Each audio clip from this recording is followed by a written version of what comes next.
Okie dokie. A podcast for those addicted to the study of Scripture. Welcome, fellow addicts. This is your safe place to OD. Samuel! Here I am. What are we going to talk about today? Today we are talking about the Gospels once again. This is Gospels part 131. Last week we were still within the Garden of Gethsemane where Jesus is pouring out his heart and his soul to his Father in heaven concerning this upcoming arrest and trial and suffering and death that he is getting ready to walk into knowingly, and pleading before God to, if there's a way for him to get out of that would be desirable, but ultimately he relents in terms of wanting to choose his own will and surrendering to God's will in this situation. And it's a self-denying nature that's going on for the sake of others, for the benefit of others, for the welfare and the salvation, and ultimately the life of all humanity and creation itself. And while this is going on, this theme continues with Jesus going to this more private place to pray more individually with God, and then coming back to his disciples, checking up on them, and they're sleeping. They're not praying for themselves that Jesus advocated for them to do, that they would not fall away concerning these traumatic events that are about to come, just minutes, hours, whatever. And this goes on for 3 times, which is an interesting parallel. We almost have bookends between the beginning of his ministry, getting tempted 3 times in the desert by the enemy, and here in the garden he's being tested 3 times with his own will, so to speak. And we ended the week kind of on a good note in terms of like not being a cliffhanger, in terms of he tells his disciples, like, take your sleep, at another time, my betrayer is at hand. And we see in John, the Gospel of John, where Judas, and you have officers of the law and some Pharisees that are coming, and now we're about to have this interaction between Jesus and the betrayer. Yeah, it's like probably some movies or TV shows we've seen. We've got 2 separate storylines going that are now about to meet and become just one separate storyline. So Judas is showing up. Well, let's take a look at it. We're starting now. We're in Matthew chapter 26, verse 47, which is like Mark chapter 14, verse 43, and Luke chapter 22, verse 47. I'm going to read from Matthew. While he was still speaking, Judas came, one of the 12, and with him a great crowd with swords and clubs from the chief priests and the elders of the people. Okay, so just to kind of connect back, the last thing that Jesus was saying was, "Rise, let us be going. See, my betrayer is at hand." And while he was still speaking, Judas shows up. And I don't know if you remember, Samuel, John had called it a band of soldiers and some officers, and we talked about, hey, the word underneath that was, what was the word underneath that? Cohort. Cohort, that was it. Which is weird, because I use that word all the time, so I don't know why I would forget it.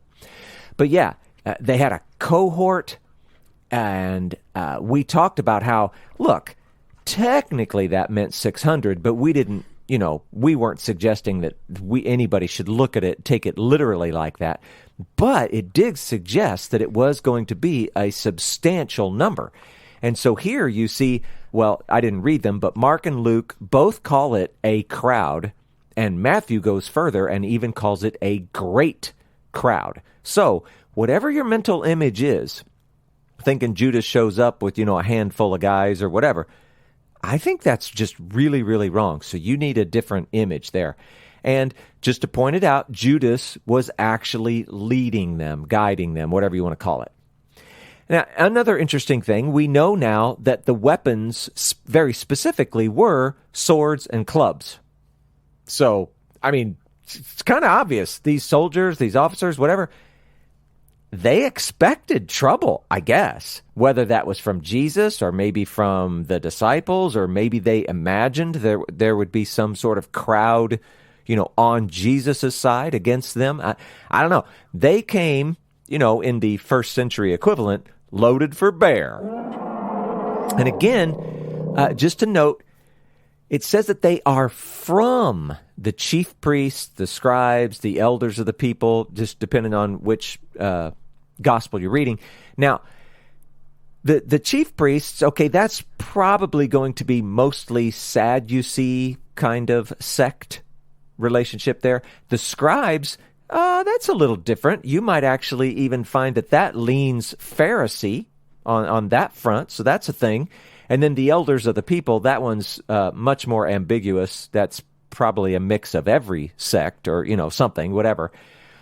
But it's just to point out, it wasn't the actual, at least so far, where we don't get the impression that it is the chief priests and the scribes and the elders, but it's people sent by them. It's from them. But maybe a little later, it'll get a little more gray, a little more fuzzy, so we'll see about that.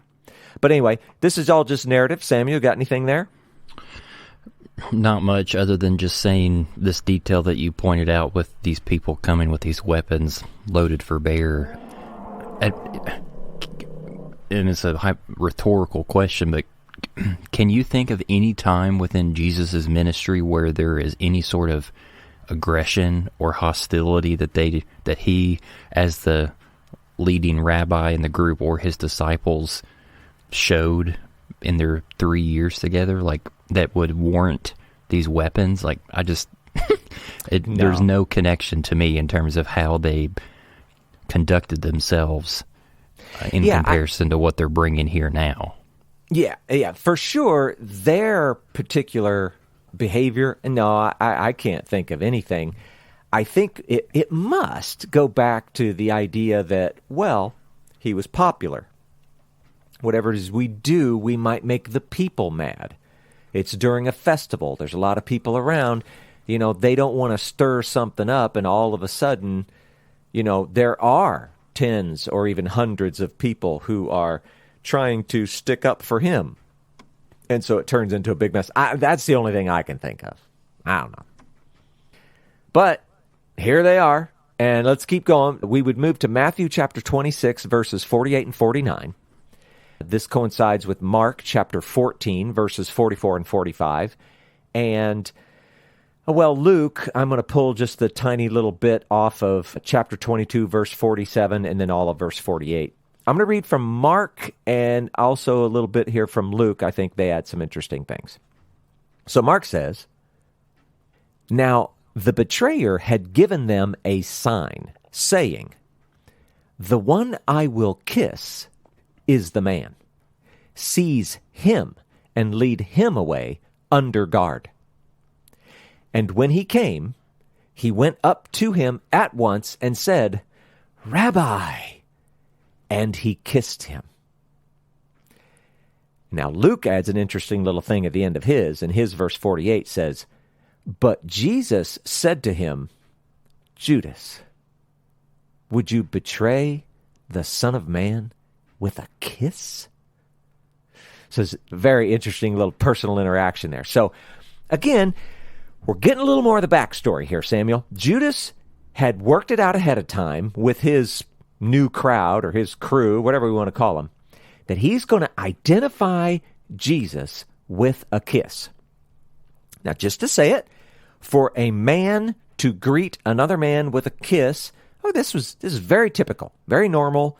Culturally, that was the thing that you did. In fact, just to be even more clear about it, this kind of kiss for a greeting or possibly as a departure, whatever, it did not cross gender lines. So this is not something that would have happened between a man and a woman. That was taboo.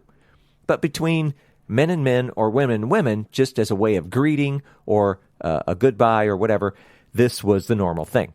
And it continues today in a number of cultures. You've probably seen it. I don't know, maybe in movies or maybe when you were traveling or something like that. But a kiss on the cheek or maybe a kiss on both cheeks, whatever, still, it's a standard greeting or a way of saying goodbye. So it's very prevalent in Italian culture, it seems like. Right, yeah. You see that a lot in movies, yeah. So there you go. It's a normal thing. That's all they're doing here. Now, the thing, though, is Judas has chosen this cultural tradition as his method of betrayal. And this is very interesting, Samuel, because he wasn't the first to do so. If you go back, you read in Genesis chapter 27, verses 26 and 27, this is where Jacob is trying to trick Isaac. One of the things that happens is that Jacob kisses him. And, I think Isaac smells the clothes or something like that. And so that's all part of the trickery. So maybe that's the first one, right? But there are more. When Absalom was in the process of, stealing the hearts of the men of Israel, you can read about that back in 2 Samuel, specifically chapter 15, verse 5. But, there's kind of a whole story around there. That was another one. There's the adulteress that's being portrayed in Proverbs. Go back in chapter 7. Specifically, you could look at verse 13. So there's, again, the kiss is being used to betray. Slightly different. There's the talk of like the excessive and insincere kisses of an enemy versus the wounds of a true friend, right? But that's in Proverbs chapter 27, verse 6 specifically. There was another one. Joab was deceiving Amasa. This is 2 Samuel chapter 20, verse 9. So the point is, this is an ugly tradition that actually shows up all through the scriptures. But Judas here, I think we have to say he has found a way to top them all. And the text... I read it this way, and I don't know, it's got an exclamation point there, so I guess somebody wants us to read it that way. The text is suggesting that Judas gives a heartfelt and joyful greeting of his rabbi, his master, and then he follows it with a kiss. And it's just, when you know what's happening, it's disgusting. And it makes me think of Dexter's Laboratory, that cartoon, and all I can think of is vile fiend, So it's I anyway. never thought you would reference Dexter. That is awesome. Oh, he is awesome. I loved him. So yeah, so this is what's going on, and then that's, I think, what sort of adds to the interesting bit that Luke adds, where he says, like, Luke has Jesus calling him out on what he is doing, just to his face. Would you betray the Son of Man with a kiss? And, you might think the fact that Judas is betraying him, come on, that's bad enough. What does it matter how he does it? But I think it really gets at what we've seen, the history in Scripture and whatever. I think it's showing the depth of this betrayal, just how low Judas is willing to go, or how low he's fallen, whatever you want to call it. So anyway, there's that little bit. Samuel? Yeah, I do have a question, and maybe I'm looking at this in a way that needs correction, but I find it very interesting that Judas is needing to identify Jesus to these people in this scenario. Like, wouldn't you think that how Jesus' ministry has spread over these past 3 years within Jerusalem and the surrounding villages and towns, cities, that he would have been recognizable? Like, yeah. I don't know. They have traveled enough places and have spoken and been around enough crowds that, I don't know. Do you see what I'm wrestling with right here? Oh, yeah, totally. Yeah, it does seem kind of crazy that they needed someone to specifically identify him. But, we've talked about a couple different things. We thought that, well, it isn't impossible that there were some actual Jewish soldiers in this little crowd. So they, out of, when you start thinking of soldiery, they might have recognized him maybe a little quicker and easier if this was only Roman soldiers or primarily Roman soldiers or whatever? I don't know. Maybe we could imagine how, look, in their everyday life, are they going to run across this Jesus guy? Well, maybe not. So the fact that it isn't the actual chief priests or elders or whoever those, and it's just this, I don't know, maybe that's why. But yeah, I totally get you. But whatever, it's in the story. Apparently it was needed. I just had a weird cross-reference pop into my brain, and I have no idea whether it actually relates, but it made me think of in the Gospel of John, chapter 1, verse 10, where it says, "He was in the world, and though the world was made through him, the world did not recognize him." Well, there you go. Yeah. That's a very Pauline way of relating to Scripture. So yeah, I like that. That's good. Anything else? Nope. All right. Well, now, I think you're going to enjoy this little bit, Samuel, especially as the very first thing that we read next. But it's a good part of the story. So we, believe it or not, back to John, chapter 18, verses 4 through 9. It says this: "Then Jesus, knowing all that would happen to him, came forward and said to them, 'Whom do you seek?' And they answered him, 'Jesus of Nazareth.' Jesus said to them, 'I am he.' Judas, who betrayed him, was standing with them. When Jesus said to them, 'I am he,' they drew back and fell to the ground. So he asked them again, 'Whom do you seek?' And they said, 'Jesus of Nazareth.' Jesus answered, 'I told you that I am he, so if you seek me, let these men go.'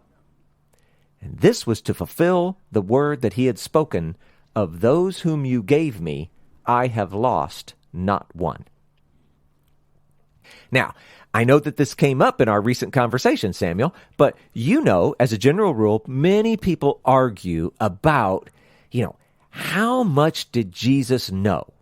And how much did he know at a particular point in time versus a different point in time and all that kind of stuff. But just generally speaking, during his time on earth, how much did Jesus really know? Some people think he just knew everything. Why? Because he was God. Bad way of looking at it. Some people think he knew almost nothing and he was only, discovering things as he went. And then those stories that we have where it seems that he does know more, it's because the Holy Spirit was telling him, and that wasn't his everyday norm. Those were kind of special, and that's why they're in the Scripture. Okay. And then, of course, there's anything in between. I don't know what the answer is. I wasn't there. I didn't know him, whatever. But people argue about it. There are times, just to say it out loud, he does seem to have great insight and knowledge, not just of what other people might be thinking or feeling or whatever, but things that are coming and all that kind of stuff. But we have to be honest, as we're reading through, there are also times when he seems, I would just say, as unaware as any of the rest of us or the rest of them. Now, at this moment, though, we can actually know something for certain. John tells us that Jesus knew, he knows now, all that's going to happen to him. So when you relate that back, think about it. Only moments ago, he's agonizing in the garden. Sweat pumping out of him like blood. I just want to throw that in there again. Pleading with God to take this cup from him. But now all of a sudden, he knows everything that is going to happen to him. So you got to think, Samuel, somewhere along in those prayers, remember how you were asking, did he get his answer, whatever? Somewhere in here, I think you just got to go, okay, Jesus got his answer. He absolutely knew God was not taking the cup. This was going to happen. That was going to happen, whatever. He knows. And having that knowledge, he walks away from this prayer and this pleading, negotiating, whatever you want to call it or think of it. He's now boldly walking into, let's just call it, his destiny. In this case, he boldly steps forward. He's stepping toward this weaponized crowd of, probably professional soldiers. And he just asks them outright, who do you seek? And they say, him. I mean, Jesus of Nazareth. And Jesus, without hesitation, he lets them know that he is who they're searching for, the guy they're looking for. And this is great, Samuel. This is kind of like the final one. I am he. This is the final I am statement in the book of John, or depending on who's counting them or whatever. But this is like the big finish. I am he. It's another way John is trying to let the reader know this Jesus, he is God in some way. God is one, and yet somehow this Jesus was him. It's a cool thing. This is the ultimate culminating identification of Jesus as Messiah, Jesus as God. It's good stuff. For the reader, this is a big moment, but it's not just for the reader. Because John tells us, okay, first of all, for the imagery, right? Get it in your head. Judas is standing with the crowd that he had brought. He's kind of playing that dance with the one that brung you sort of thing, right? He's hanging with them. And when Jesus says, I am he, the whole crowd draws back. They fall to the ground. And you got to think, presumably, this is including Judas. And Samuel, we don't know what it is. There's something about that moment, those words. It bowled them over. And it reminds me of a few different places. Well, I'll have you read some things. This one is from 2 Thessalonians chapter 2, verse 8. I just snipped a part out. Read that. The Lord will destroy by the breath of his mouth. Yeah. Now, in this case, he didn't destroy them, but you see that. Just the power of his words, his breath, right? Here's another one. Isaiah chapter 11, verse 4. Read that, Samuel. So it's like the second half or whatever. And with the breath of his lips he shall kill the wicked. Yeah, it's that same imagery. Now, again, he didn't kill them, but you see that power. It's kind of like a precursor or a foreshadow. Here's another one, slightly different take. This is from Psalm 27, verse 2. When evildoers assail me to eat up my flesh, my adversaries and foes, it is they who stumble and fall. Yeah. So the first couple that was talking about that breath or that voice, this one is talking about, very explicitly, they stumble and fall. And that's exactly what's going on here. So, it's really cool imagery. But after he says it, I've got another image. It might not be as severe as I don't have any biblical references off the top of my head other than this is just a Marty Solomon teaching. Okay. But man, within Jewish culture and Judaism itself, the whole relationship between God and the nation of Israel starts and is founded on the story of Genesis and God making that initial promise with Abraham before the covenant, before the law, everything.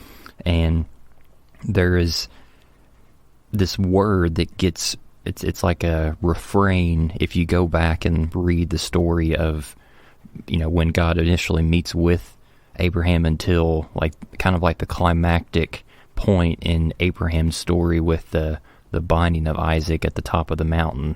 There's constant interactions between God calling Abraham calling God, and this phrase gets used, here I am. And you may find that familiar because we say that at the beginning of every episode, but it's this Hebrew phrase called Hanuni, and the language in Hebrew gives off this, it's trying to convey that this idea of faithfulness or steadfastness, that this here I am means that I'm not going anywhere in this moment or in this situation going forward.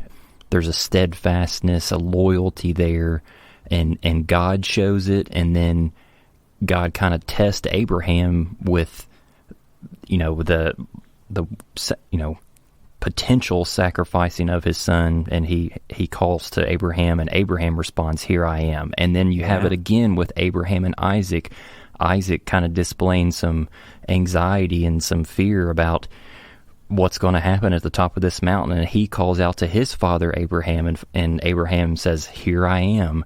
And Right. so that is ingrained in their culture. And then you jump forward to this God of the universe, the creator, meeting these enslaved people that just came out of Egypt, and they're trying to understand who this God is. And then whenever God tells Moses to tell the people, like, what if they ask me, like, who you are, that the holy name, the ineffable name, is an iteration of Hanuni. It's like, I am who I am. I will be who I will be. So there's this direct connection between God and Abraham in Hanuni. So here with Jesus, this is Marty's teaching, that we can potentially assume that Jesus was speaking Hebrew or Aramaic. Yeah. And when he says, I am he, you could argue that he says the same phrase that Abraham said, same phrase that Moses and God said in Exodus. And, that's what made the people fall down in astonishment and awe, because their minds go back to that story and all those stories in the Torah. And they're like, oh my gosh, like, this is the fulfillment of everything that we had hoped for. And here we are, like, getting ready to arrest him. Like, I don't know. When I heard that teaching, I just was like floored. I'm just like, so good. Oh, it is, yeah. And it's a really, really good connection, because, underneath this is just the Greek, but you got to figure, okay, but you're right. He was probably speaking Aramaic, and what was it that he actually said? So, yeah, I love that. That's cool. Here I am. So, think about what's going on. They're showing up. Jesus and the guys are walking out. Jesus walks forward. Hey, what are you doing? Oh, who are you looking for? Well, we're looking for you. Well, here I am. And they all just fall down, bowled over. But what's funny is Jesus, he seems to be somewhat unaffected. He just asks them again, who are you looking for? And they answer the same. Well, we're looking for you. And Jesus says it again. I am he. They've got who they've come for. And then Jesus uses that to say, listen, since I'm the one you're looking for, you got me. Let these other guys go. And I couldn't help it, Samuel, but how many movies have you seen something like this? All right, you got me. I'm the one you want, so let the others go. Mm-hmm. How many times does that ever work out in the movies? Never. No. It's like an invitation to let no one go, right? But Jesus is the one that started it. So there you go, Hollywood. Anyway, and here's Jesus. And again, think about the moment we're at in the story, and he is still acting as their protector. It's something that he just talked about in the middle of his whole farewell address and prayer thing. Though they had failed to even pray for themselves, Jesus is right here, right now, interceding on their behalf. Hey, you got me. Let them go. And then John, he recognizes what's happening here, and he adds something to the story. He says, hey, Jesus, he did this to fulfill something. And John uses that same language that people would use to talk about a prophet. This is to fulfill what was said by the prophet. Jesus uses the same kind of, John uses the same kind of language, but he says that Jesus is fulfilling not some scripture, not something a prophet said, but something that Jesus himself had spoken earlier in his farewell address, the prayer part. Maybe, John is just noting facts. Hey, Jesus said this, and look here, he did it. Ta-ta! Right? Could be. Or, and we'll never know, but it could be John's way of actually putting Jesus' words on par with either the scriptures or the prophets or whatever, that whole phrase, to fulfill what was spoken, normally would be by the prophets. So maybe he's putting Jesus on par with all the other prophets that preceded him, and we don't know for sure. But that whole little bit, that's kind of a cool sort of image as well. John, he's pretty tricky. He's a great writer, so it's easy to believe that he'd have been doing something like that. So, you got anything else, Samuel?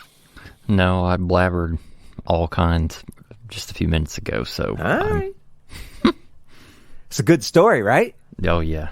It's fine. I mean, we're finally here. Yeah. So, all right. Well, then let's go on. What do we got? We're looking at Matthew chapter 26, verses 50 to 54. This would include Mark chapter 14, verses 46 and 47, Luke chapter 22, verses 49 to 51, and John chapter 18, verses 10 through 12.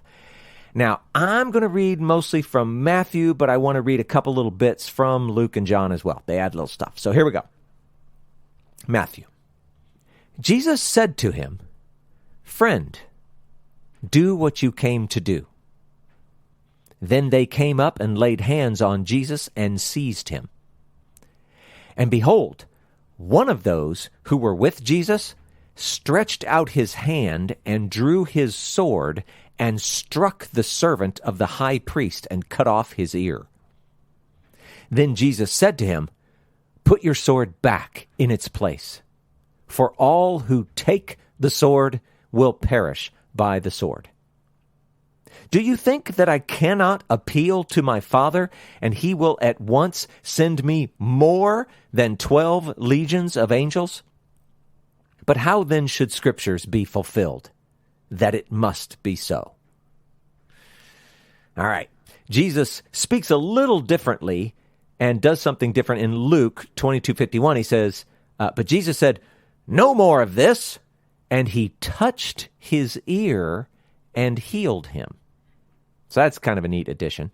And then John lets us know, for whatever it's worth, the high priest servant, he tells us that that servant's name was Malchus. John has some familiarity with these people that maybe the others didn't have. We'll see that in a minute. So anyway, there's the text. So what do we got here? I find this, Samuel, this is so amazing. In this moment, Jesus calls Judas friend. Did you catch that when I read it? No, I didn't. Yeah, friend, do what you came to do. That just floors me. And you got to wonder, maybe was there a little sarcasm in there? I guess that could be. Or maybe there was no sarcasm, but was this maybe a way to, it's like a subtle emphasis that Jesus had never been anything but a friend to Judas, right? That sort of perspective. Or could it be that, Jesus, it was just an untainted gesture of love in spite of the circumstance, right? It could have been that. We don't really know, but Jesus calls Judas friend while he is betraying him. It's crazy. So anyway, some of Judas's crowd, they take hold of Jesus, they secure him, and one of Jesus's disciples, I didn't read this, it's in it's one of the other Gospels, but one of Jesus's disciples asks, "Shall we strike with the sword?" Now, to me, Samuel, remember back during the supper, whether it was a Seder or not, doesn't matter, but do you remember when they noted, "Oh, hey, look, Jesus, here are 2 swords." Oh, yeah, that was kind of weird. Right? Yeah. And Jesus was like, "It is enough." And, we talked like, does that mean 2 is enough swords, or that's enough talk about the swords? Right? But anyway, apparently they brought at least one of those swords with them, right? And I mean, you got to think they probably brought them both. Why not? Anyway, Jesus, he didn't even have time to answer, "Shall we strike with the sword?" Peter goes ahead and does it. He strikes Malchus, taking off his ear. Now, a lot of the scholars argue that the way the Greek under this reads, that it's actually only a part of his ear. I don't know how much that matters, but anyway, Peter strikes, some or all of his ear is now off. And you got to imagine. Now, remember, Samuel, how many people now do we think John has brought with him? Just a guess. You mean Judas? Oh, yeah. What did I say? John. Oh, yeah. How many people did Judas bring with him? I mean, the cohort word means 600. We can't literally probably mean that. So, but it still has to be a big crowd. Yeah. I would think it would at least be counted in the tens, like 20, 30, 40, 50, something like that. But it could have reached even as high as 100 or 2 or something. Remember, Matthew called it a great crowd. So here's Peter, And what are there? 11 of them plus Jesus, right? That's all we really know about. And Peter strikes a guy and takes off his ear. This could have been an ugly moment. Jesus, the disciples, they all could have just been killed right there. I'm sorry, it's Kentucky. Killed right there, right? Remember, that crowd is substantial. Jesus' crowd, as far as we know, simply is not. So also notice that John is the one who's naming people. His gospel was written much later, and so the fact that John is willing to say, hey, Peter's the one that did this, Malchus was the guy that got his ear taken off, whatever, it could have been that John knew more, or it could have simply been because his was written so much later, there was nobody left to get in any kind of trouble, so he just went ahead and put the names in. So that's a little side note to keep in mind. But anyway, so Peter lops off this guy's ear, and Jesus acts quickly. First, he tells them to stop. Hey, just put the swords away. If you live by the sword, you'll die by the sword. The swords, and I'm adding this in, I think part of the message that we see here is that the swords were to remain a defensive weapon. We talked about that a lot when we made jokes about the swords up in that room where they were having the supper, but it's defensive. And then Jesus reaches out and he heals Malchus's ear. Okay, so this is Jesus trying to de-escalate this whole situation. Now, side note, there are some who speculate that this Malchus guy, he may have been so touched by this moment that he actually provided some of the inside details that we're going to see coming up in the Gospels about the trial and all of that kind of stuff for the disciples so that they actually knew what was happening. Maybe, maybe not, I don't know. But back to the story, Jesus is de-escalating, and he even takes the time to explain to his disciples, guys, I must drink the cup the Father has given me. Don't you know that I could ask for more than 72,000 angels? That's how many legions he was talking about there. 72,000 angels, more than, right? How else are the scriptures going to be fulfilled unless you guys let me go through this? So Jesus is really trying to calm this whole thing down, and it appears that Jesus' quick actions work. Now, maybe that was just a natural outcome, or you never know. Maybe even somehow God, the Spirit, whatever, there was something even supernatural keeping this crowd, this great crowd, this cohort from actually coming down hard on Jesus and the disciples. But anyway, everybody calms down. Judas's crowd comes, they do what they came to do. They arrest Jesus. In fact, they bind him, and you might think that this seems a little extreme. I mean, he's cooperating. Hey, I'm the guy. Take me. Leave them alone. However, and I don't know. I think this is interesting. We don't know if any of these people know about this or not. But, Samuel, how many times have we read, as we were going through the Gospels, that Jesus has eluded them in the past? It's been a few, right? Mm-hmm. And in those times, we, the reader, we even had to question, look, is he just extraordinarily sneaky, as in we seem to have underestimated the sneakiness, right? That kind of thing. Or was he actually getting some sort of miraculous help? We didn't know. We couldn't tell. So maybe with that history in mind, maybe you really can't blame them. They really did need to bind him, all that kind of stuff, because in their mind, maybe they're thinking, we can't show up without him again. But this would assume they kind of knew who he was. They knew some of the story. We don't know. But Jesus is I think, he's going to kind of show them how comical their actions actually are. But whatever, we'll have to see that as we read further. We got anything here, Samuel? I do. The first is, I find it remarkable, this detail that you brought up about Jesus being able to de-escalate this situation, just because, man, if we're really treating this like a mob of people, and let's just assume that most of them are passionate, emotionally charged. This is for all the Tolkien lovers out there.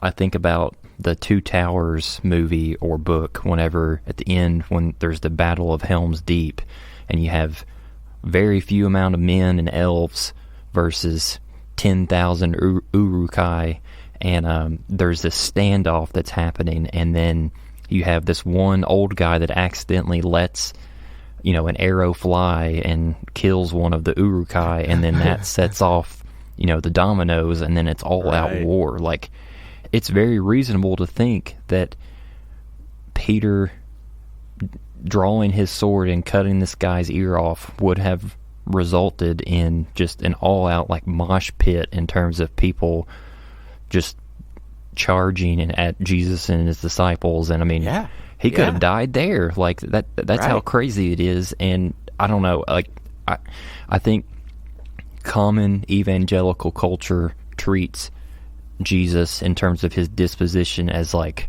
calm, cool, collected all the time. And I'm not saying that that's not true, because the only other time I can recall him being severely animated is whenever he goes into the temple complex where there was a section built for prayer and for like welcoming in like outsiders, Gentiles, to be able to experience this God and be able to worship.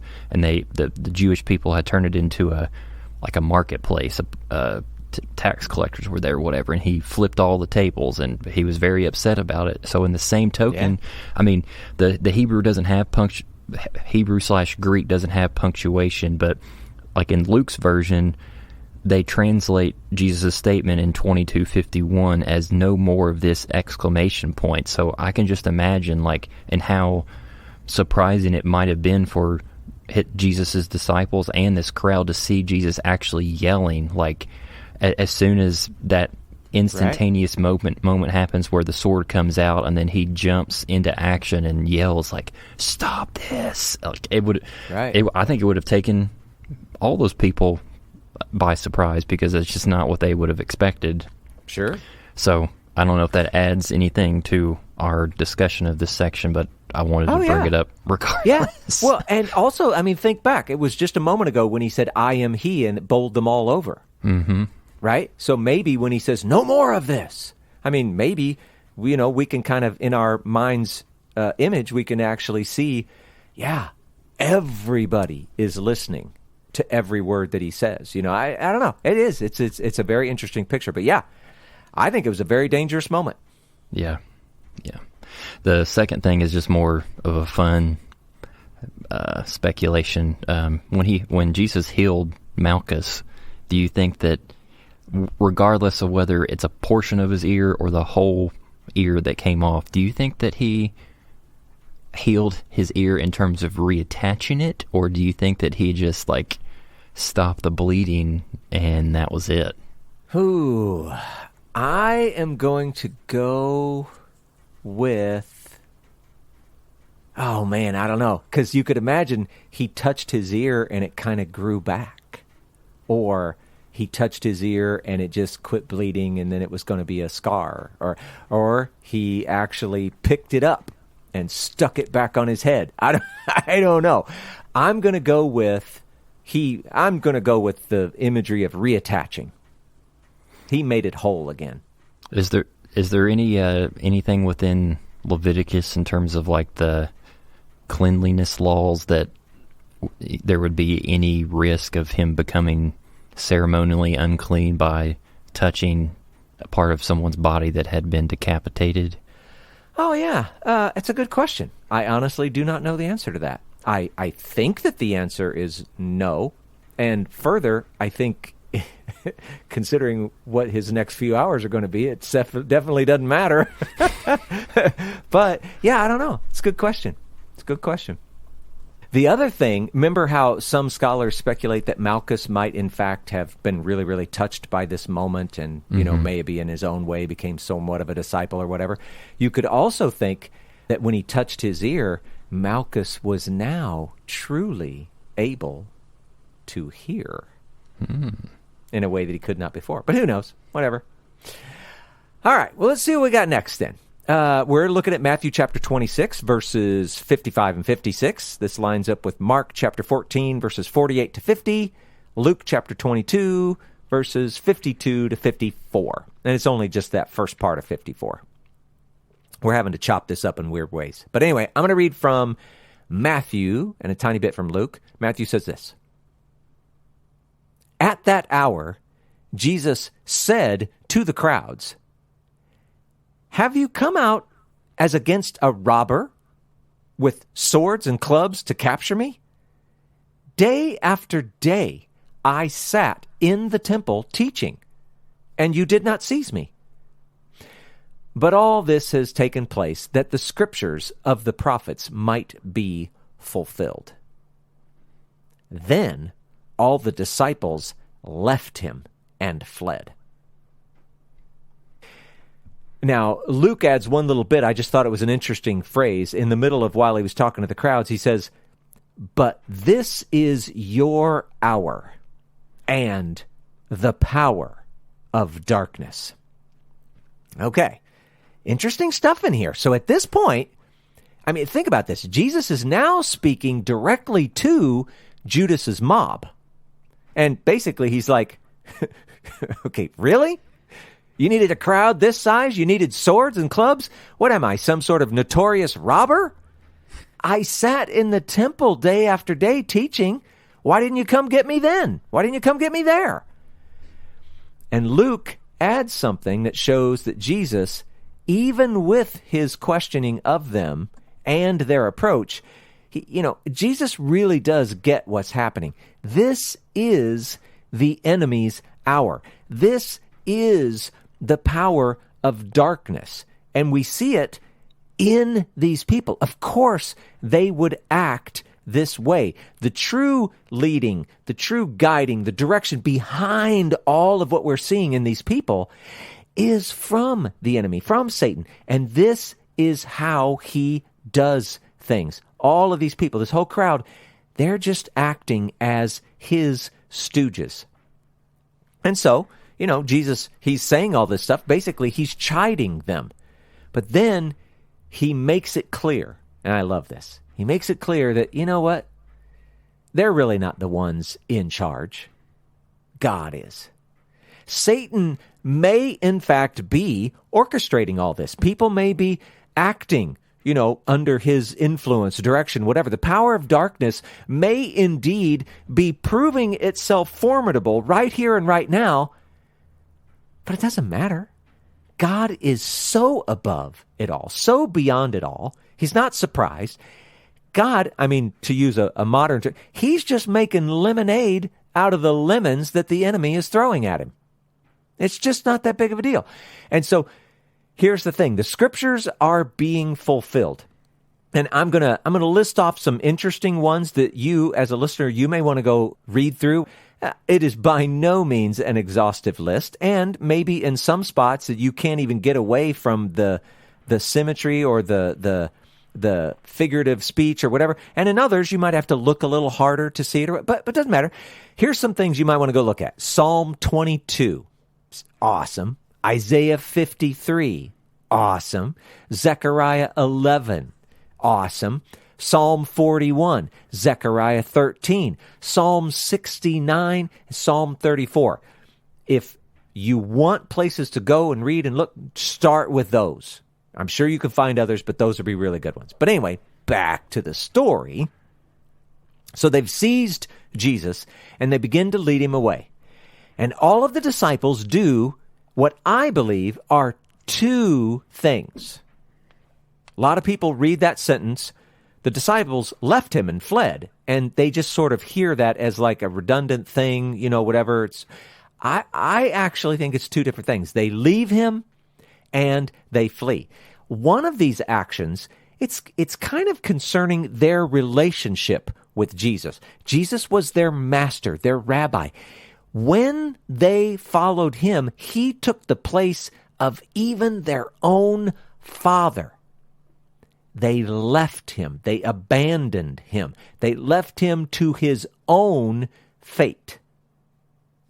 The second one, the fleeing, that's an action concerning themselves. We might even call it a moment of enlightened self-interest. They wanted to live. They wanted to be free, so they ran away.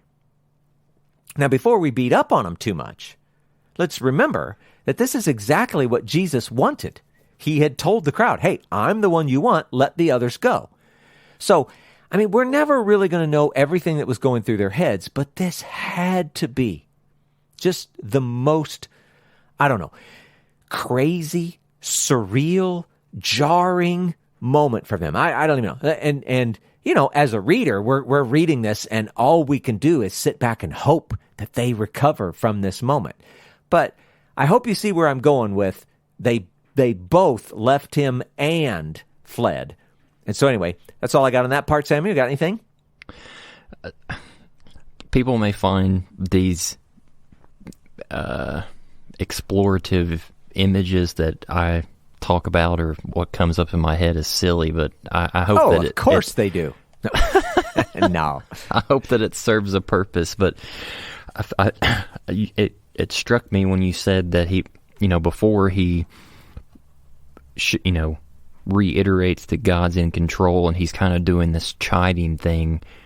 Again, I'm just addressing this, possible misconception that people always think that Jesus is, have you come out against the robber with swords and clubs to capture me? Like very Victorian in manner. But right. I mean, we just saw in the previous section where after the whole thing with the sword in the ear, at least in John, it says that the band of soldiers came, arrested him, and bound him. I mean, and then let's think about the mob. Like, all those people are coming for Jesus, and then they get to a point where they finally seize him and arrest him. What do you think the crowd is going to do?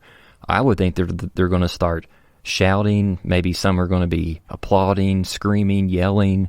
All that's probably happening simultaneously. And in my head, I see Jesus like, as he's being led away with bound hands, I see him almost shouting that statement in Matthew 26 at the top of his lungs, so that, he can even just get above the dull roar of the crowd that is in the midst of him. So, I don't know. To me, that adds more emotion, more animation to, more humanness to what's going on right now. And instead of it all being so stoic, that maybe what the church has tried to convey to you in the past. I'm just giving you another picture to ponder. Yeah, it's good. Yeah, and that whole scene, like the way that you described it as well. Think about what he is yelling or shouting or whatever. First of all, you guys are kind of goofy for coming and treating me this way, but just so you know, all of this is just fulfilling the scriptures. So whatever victory they think that they're gaining, he's letting them know. Nope. God's still in control. Well, Samuel, let's do this next little bit. It may be the last part we include in this particular episode, but I think it's just amazing. So we are in Mark chapter 14, verses 51 and 52. It says this, "And a young man followed him with nothing but a linen cloth about his body. And they seized him, but he left the linen cloth and ran away naked." We got a jaybird in the story. That's right. Yeah. Now, okay, family show. Sorry I had to say the word naked out loud. No, but think about this. Let me say this first, because I'm just being honest. I am telling you, when I was doing my study, I got to this little part right here, and in my mind, I'm going, I don't honestly believe I've ever seen this before. Yeah, when you just read it, I'm like, this is in the Bible? Like, right, what? Right. Isn't that the strangest thing? I talked to a couple other people about, they had the same response. Now, I know there are going to be a bunch of people who've got, no, I remember that. I've seen that. Of course, that's okay. But isn't it funny that something like this can show up, and as many times as you think you've read something or you've studied or this or that or whatever, there can still be a thing that pops up and you're going, I didn't even know that was in my Bible. But anyway, Mark, he's adding this strange little story. There's this young man. He's unnamed. He's unknown. He's never going to show up again as far as anyone knows. He appears, though, to be a bit braver than the 11. He actually is following Jesus, like right out in the open. However, this young man also appears to have been caught by surprise by all these events. So we don't really know what's going on. Did he happen to be sleeping nearby? He heard the rumble of the crowd or something? I don't know. He didn't even take the time or have the time or whatever to properly dress as he went to see what was going on. He just has this linen cloth kind of draped over himself. So for whatever reason, though, he chooses to follow Jesus, follow this crowd. He wants to see what's going on. Did he know him? Was he just curious? I mean, we don't know. But he proves, I think, that the disciples were, at the very least, not stupid for fleeing. Because Judas's crowd turns around and seizes this young man also. Now, it turns out, in the end, it's very fortunate that he wasn't properly clothed, because this linen cloth, he could very easily slip from it. He did so, and that is the thing that enabled him to get free and run away. So, again, why? Why is Mark telling us about this young man that we will never hear of again? Okay, simple answer, we don't know, but some speculate that maybe, just maybe, Mark was simply trying to give some honor to this person who actually did sort of step out, be a little bit brave, be a little bit loyal to, more loyal, I guess you would say, than even Jesus's closest friends, his disciples. And maybe that's what Mark was doing. Another thought is that, it could also be a way to highlight the disciples' disgraceful behavior. And, again, I think that's a maybe. Now, just to remind you, Mark was a disciple of Peter. Mark wasn't one of the original crowd. And so, who knows? What was Mark's point? But anyway, I think, Samuel, we're going to end the episode here on a naked young man running away. Probably not our best choice, but what are you going to do? I'm surprised that you didn't bring up, since we're in Kentucky, it's naked. Oh, you're right. I was caught. Yeah, naked. I did have a couple things, though. Do you know culturally, contextually, what this linen cloth would have looked like that was about his body? Like, I'm not getting a picture of what that article of clothing would have, how it would have been fashioned around someone. Yeah, no, I don't, because at least, and who's to say whether I'm right or wrong about this, but my understanding of the clothing of the day, the era, the time, that like their undergarment, that closest thing underneath them would have been something that had, something along the lines of a neck hole and arm holes kind of a thing. It would have been a thin layer that sort of laid across them, but it would have been something more formed, had actual form to it. This just sounds like literally just a piece of cloth. He's just kind of throwing it around him. I don't know, think of like a toga or something for all I know, right? So yeah, I got no idea, Samuel. Gotcha. And then the other thing is, and there's no way to prove this, and you may, I don't know your opinion of it, Paul, but I'm sure you've probably crossed some resources that have speculated that in the same way that, like, the Gospel of John, he writes himself in the story as, the disciple whom Jesus loved. I've read some stuff that said that this is like Mark's way of writing himself into the story, as like this was John Mark's first interaction with Jesus before he became a disciple of Peter. And then this is kind of like the origin stories of how Mark encountered Jesus before becoming a disciple of one of the 12. Yeah, I've not heard that, but, I couldn't put it past the authors. And it's funny that you mentioned that John does that, because he's going to do that again coming up in the story. But yeah, I don't know. Maybe. I mean, we're really good at maybe, Samuel. We have doctorates in maybe. That's right.